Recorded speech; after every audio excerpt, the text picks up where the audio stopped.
What are gears? They're wheels with teeth. They're used in many ways.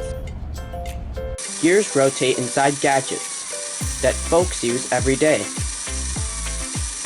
Gears move in the hands of wind-up clocks. They make your bike wheels spin.